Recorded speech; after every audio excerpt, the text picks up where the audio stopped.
people really meant good. When they say things that are not so cool, and you think, how could they say, remember, what if you thought they didn't really mean that? What if you really gave them the benefit of the doubt? That's not what they meant. What if your communication went to a different level?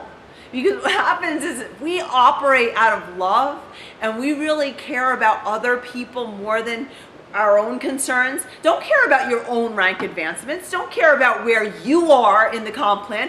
Care about where they are. What's beneficial for them? And sometimes I do tell people, listen, where you place people has no bearing on me. It doesn't matter to me. I'm telling you how to do this because it's for your best interest. It's not for my best interest. And sometimes it's necessary to say that because not everybody's heard this teaching yet. Not everybody realizes that, that we really do mean it. We really do consider other people and their success before our own. And we've done it from the very get.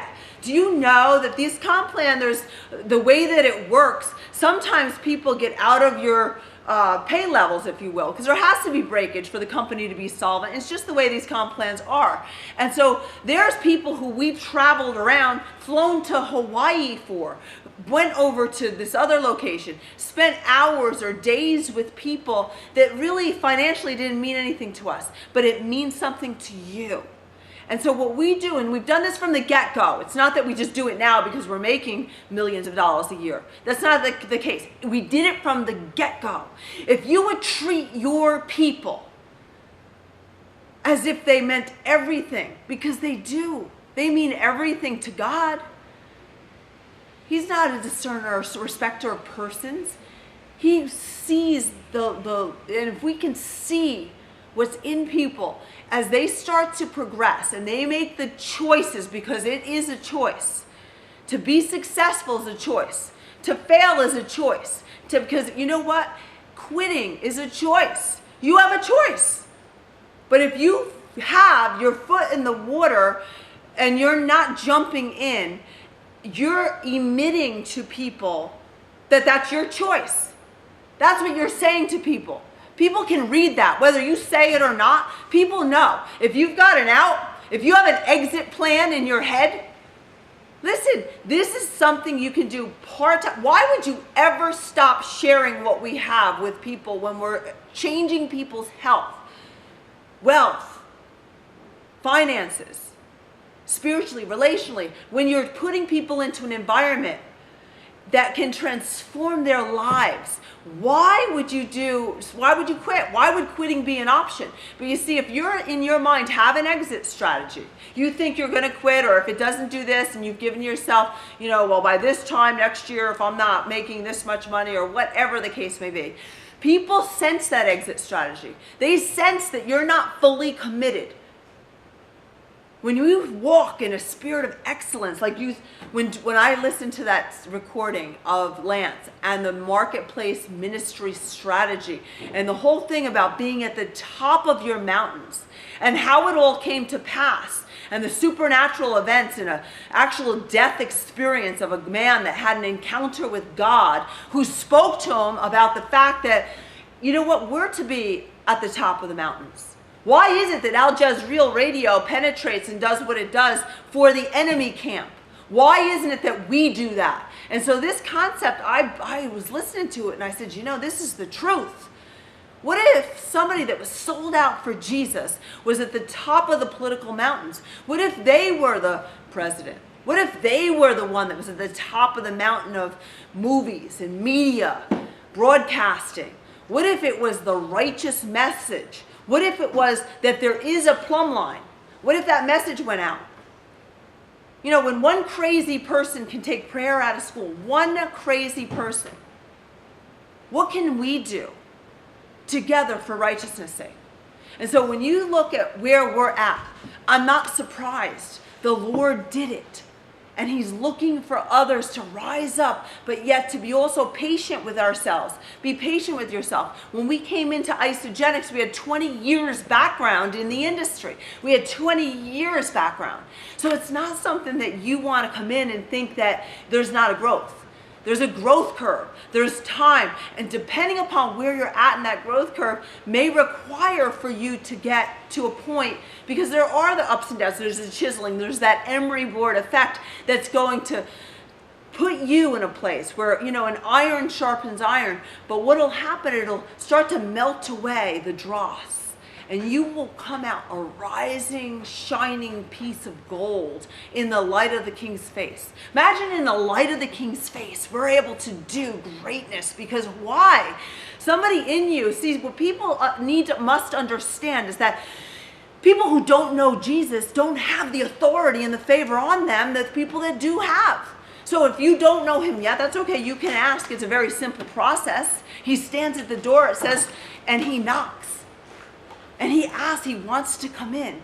But let me just share this, because I had written a couple scriptures that I think are so important because it says in Jeremiah 23:11, which I have memorized, but I'll read just because I want to make sure.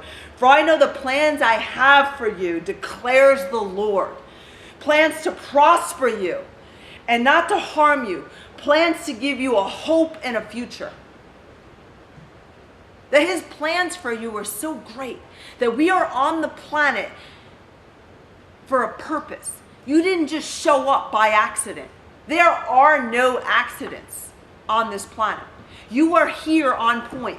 And when you realize that you're here on point and you're listening to this message on point right now, at this point in time in history, that's going to change not only your life, but the lives of your descendants and your descendants beyond. So your children, your children's children, your children's children's children, because you're making a declaration and a decree that you're not going to stand for poverty. You're not going to stand for lack.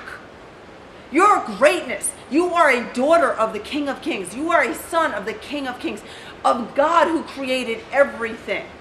And when we come into alignment with who he is and what his plans of our life are and where we're going for the Lord's purpose, because it's not by accident.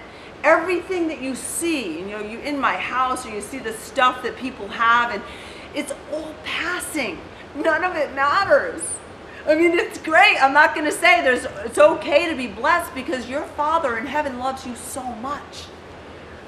I'm sure I oftentimes say, you might have heard me say before, that the Abraham, who was one of the wealthiest men, right? He probably had the best camels. He probably had the best, whatever he had at that point in time when he lived.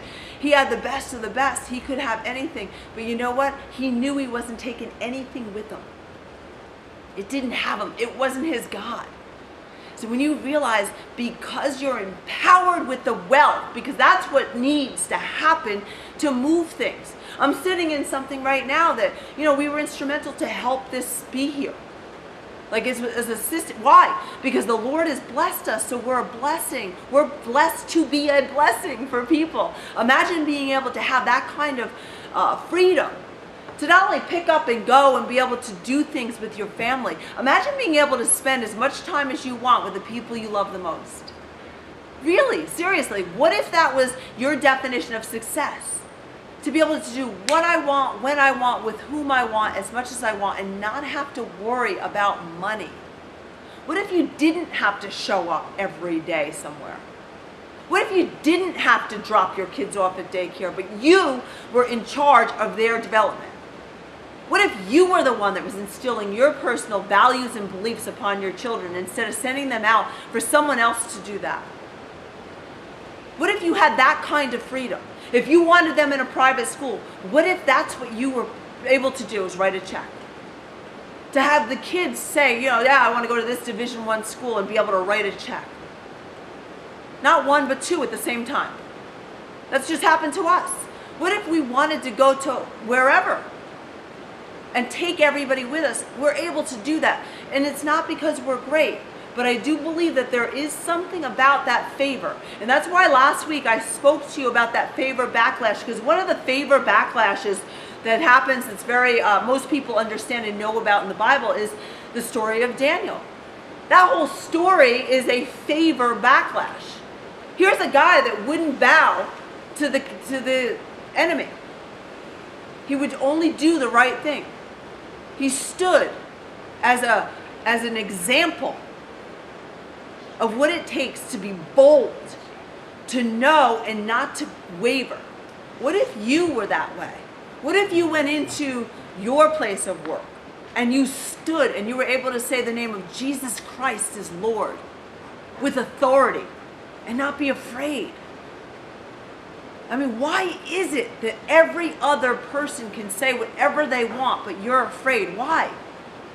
That's by design, by the way, of the enemy, not by the design of God. We're to be empowered. And that's why I say that these calls, and if we start to do this more on a regular basis, we're live. It's the locking of the arms of the people to empower them, us, you, to go and become. Because Jesus said it. He says, greater things will you do than I did. What did Jesus do when he walked? He came, first of all, to die. Do you know, he came to die this gruesome death. Why? To give you and me freedom by calling upon the name of Jesus to be able to go into the presence of a holy God.